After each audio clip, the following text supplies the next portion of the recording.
O Evangelho segundo Mateus. No primeiro vídeo, vimos como Mateus apresentou Jesus como o Messias da linhagem de Davi e como um novo mestre com autoridade como Moisés. E também como Emanuel, que em hebraico significa Deus conosco. Depois que Jesus anunciou e ensinou a chegada do reino de Deus, e depois que ele trouxe o reino para a vida cotidiana do povo de Israel, vimos que Jesus foi aceito por muitos, mas rejeitado por outros, especialmente pelos líderes religiosos de Israel, os fariseus.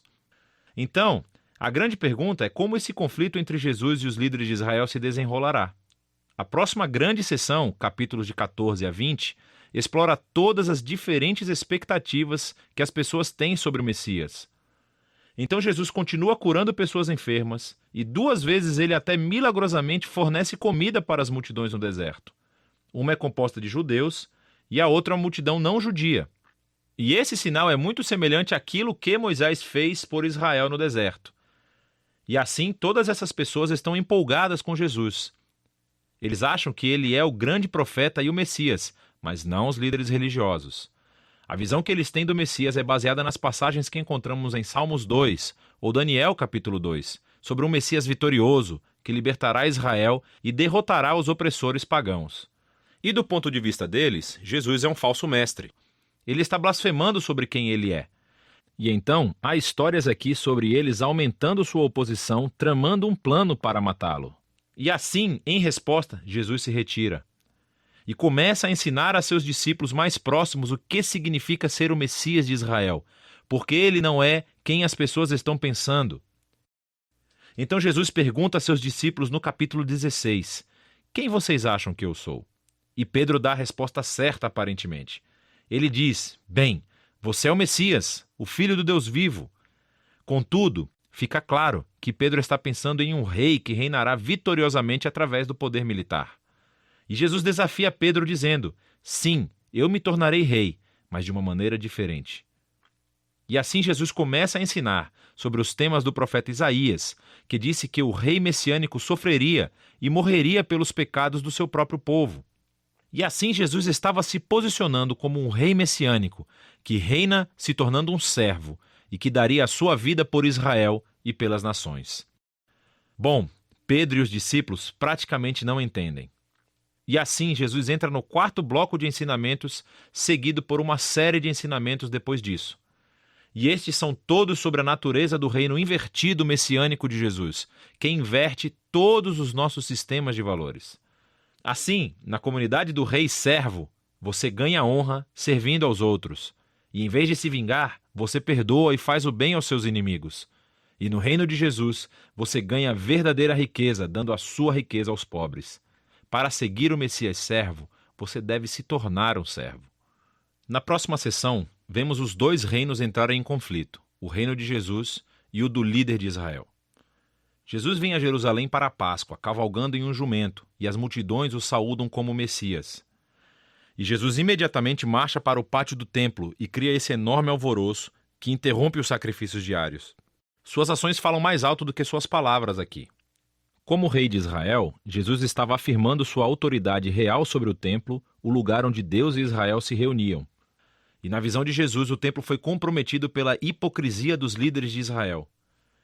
E aqui ele está desafiando a autoridade deles e, naturalmente, eles estão profundamente ofendidos. E assim, eles tentam encurralar Jesus e envergonhá-lo no debate público, mas falham. Então eles acabam decidindo que ele deve ser morto. Em resposta, Jesus entrega seu bloco final de ensinamentos. Primeiro ele oferece uma crítica impetuosa aos fariseus e sua hipocrisia. E depois ele chora por Jerusalém e a sua rejeição a Deus e o seu reino. Então Jesus se retira com os discípulos e começa a dizer-lhes o que acontecerá. Ele será executado por esses líderes, mas ao fazer isso, eles criarão a sua própria morte. Porque, em vez de aceitarem o caminho de Jesus para o reino pacífico, eles tomarão o caminho da revolta contra Roma. E assim Jerusalém e o seu templo serão destruídos. Porém, Jesus diz que este não é o fim da história. Ele será vindicado após a sua morte por sua ressurreição. E um dia ele retornará e estabelecerá o seu reino sobre todas as nações. E assim, enquanto isso, os discípulos precisam ficar alertas e permanecer comprometidos em apenas anunciar Jesus e o seu reino e espalhar as boas novas. E assim, com tudo isso nos ouvidos dos discípulos, a história chega ao clímax. Naquela noite, Jesus chama os discípulos e celebra uma refeição de Páscoa com eles. A Páscoa reconta a história do resgate de Israel da escravidão através da morte do Cordeiro Pascal. E Jesus toma o pão e o vinho desta refeição como novos símbolos, mostrando que a sua morte será um sacrifício que redimiria o seu povo da escravidão, do pecado e do mal. Depois da refeição, Jesus é preso e é levado a julgamento perante o Sinédrio, um conselho de líderes judeus, e eles rejeitam a sua pretensão de ser o Messias. Eles o acusam de blasfêmia contra Deus. Então Jesus é levado perante o governador romano, Pilatos, e ele acha que Jesus é inocente, mas cede à pressão dos líderes judeus e sentencia Jesus à morte por crucificação. Então Jesus é levado pelos soldados romanos e crucificado.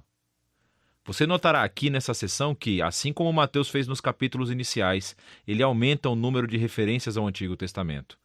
Ele está tentando mostrar que a morte de Jesus não foi uma tragédia ou um fracasso, mas sim o surpreendente cumprimento de todas as antigas promessas proféticas.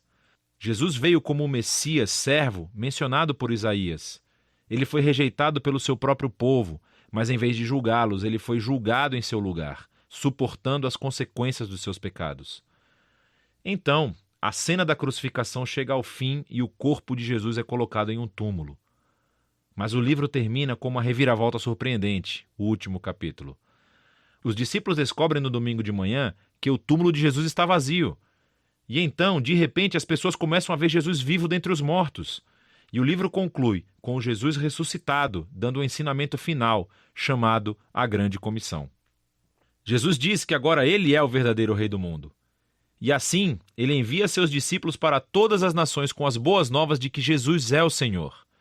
E que qualquer um pode se unir ao reino sendo batizado e seguindo seus ensinamentos. E ecoando de volta até o seu nome Emanuel, Deus conosco, do capítulo 1, as últimas palavras de Jesus no livro para os seus discípulos são: eu estarei com vocês. É uma promessa da presença de Jesus até o dia em que ele finalmente retornará. E este é o Evangelho segundo Mateus.